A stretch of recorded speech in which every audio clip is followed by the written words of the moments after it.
Ini masih cerita episodenya Nuh. Jadi Nuh ini adalah seorang rasul, seorang utusan Allah. Dan otomatis seorang rasul pasti di belakangnya juga ada para pengikutnya Nuh. Jangan terjebak oleh sejarah. Jadi Nuh itu sebetulnya bukan sekedar sosok di masa lalu, tapi Nuh itu akan selalu ada di setiap zaman. Pengikutnya Nuh juga bukan sekedar pengikutnya di masa lalu, dan akan ada para pengikutnya di setiap zaman. Karena akan lahir Nuh-Nuh baru. Itulah keabadian. Akan lahir pengikut-pengikut Nuh baru. Itu juga keabadian. Jadi saya mengingatkan supaya kita tidak terjebak pada sejarah.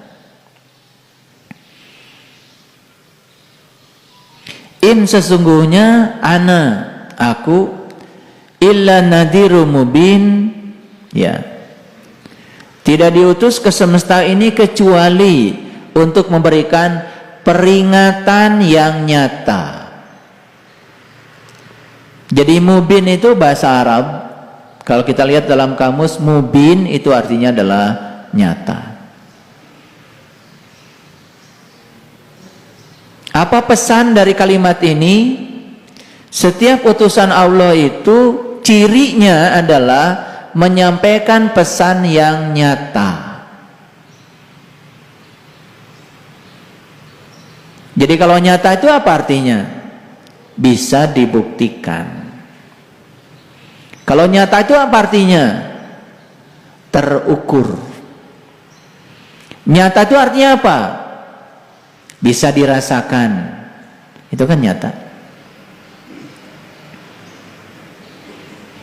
Jadi kalau utusan Allah itu menyampaikan yang nyata, siapapun yang menyampaikan sesuatu kepada umatnya hanya hayalan, fiksi, janji-janji masa depan yang dia sendiri tidak pernah merasakannya, mengalaminya, membuktikan, itu ciri bahwa dia bukan seorang utusan. Ini harus saya tegaskan, karena begitu banyak ya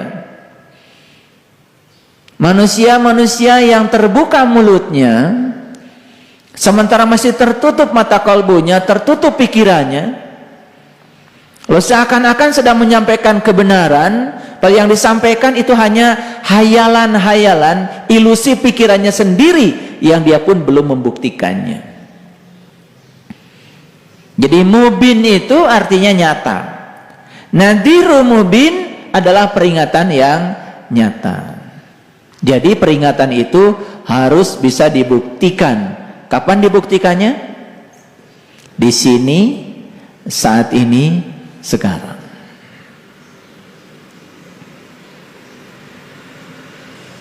Jadi kalau tidak bisa dibuktikan saat ini, di sini, sekarang, itu tidak patut untuk diikuti. Bisa dipahami? Baik.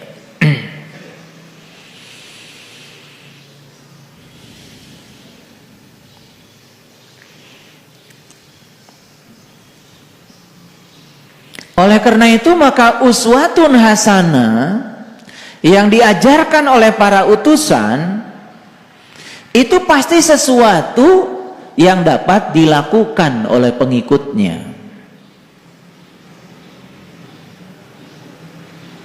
Jadi ada satu dialog yang sangat cerdas di Quran surat Al-Baqarah antara Nabi Musa dengan pengikutnya. Jadi saat itu Nabi Musa menginstruksikan supaya para pengikutnya itu iman kepada Allah, Tuhannya Musa. Dengan daya kritisnya, pengikutnya Musa tidak langsung mengatakan yes, kami mengimani Allah, Tuhanmu Musa. Tidak. Di ayat itu ada dialog yang mengatakan kepada Musa,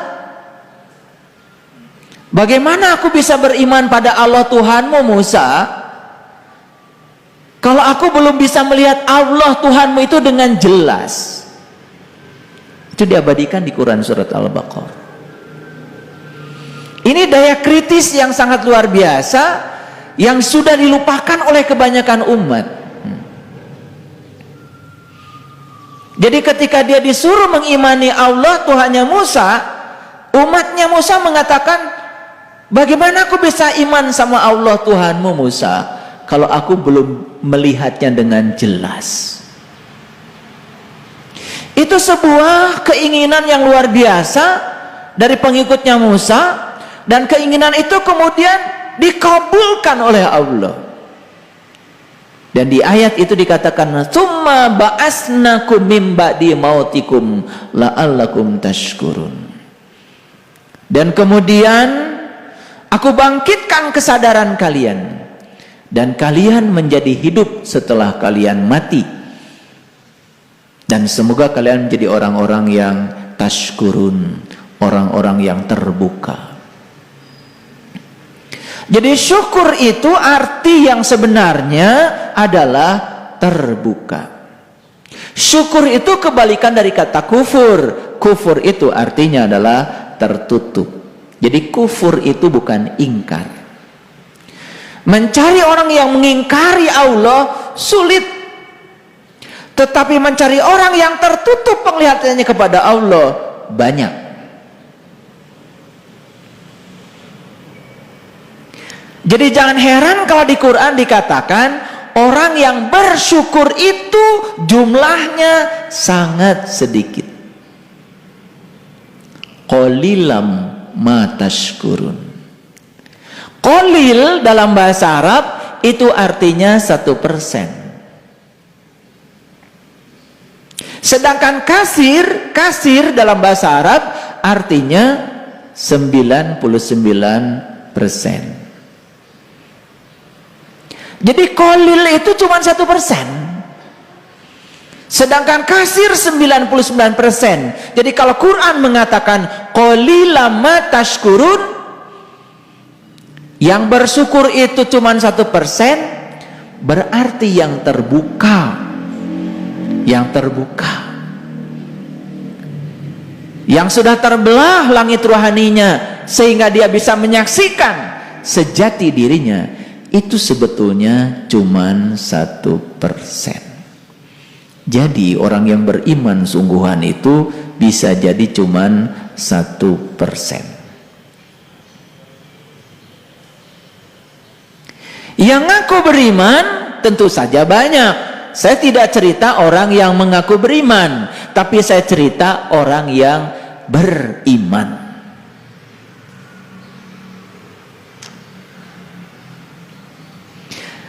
Ada ayat yang lebih mengerikan lagi. Di surat Al-Waqiah dikatakan sullatum minal awwalin wa qalilum minal akhirin. Jadi yang 1% ini awalnya banyak. Dan yang 1% ini akan disaring lagi. Akhirnya menjadi qalil dari qalil. Paham ya? Supaya gampang pakai matematik deh. Kalau orang beriman ini 1000, 1% dari 1000 berapa? 10.